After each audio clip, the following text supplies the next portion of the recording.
Welcome to the Banker Lamp. Please enjoy the video. You begin by signing into your Google Ads Manager with an admin account because only admins can add payment methods.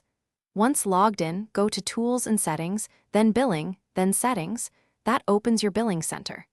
Make sure you have your business address, tax ID, and the payment instrument handy, card details, or bank info. Start the process now. Click Add Payment Method and prepare to enter exact billing names and addresses to avoid verification delays.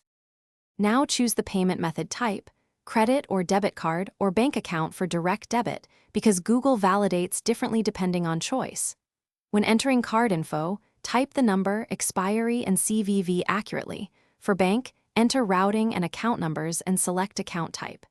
Make sure the billing name and address exactly match bank records, as mismatches cause rejections. Once done, click Save and allow Google to run a small verification charge or complete verification by confirming the microdeposit amount or the small authorization hold shown on your statement, which proves account ownership. Once verified, choose that method as primary, set billing thresholds, or opt into monthly invoicing if eligible, and review payment schedules. If things go wrong, one key troubleshooting tip is to confirm your bank's account number format and clear your browser cache.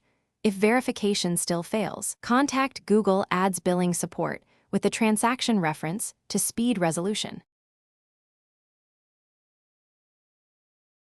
Thanks for watching. If this was helpful, leave a like and consider subscribing. See you next time.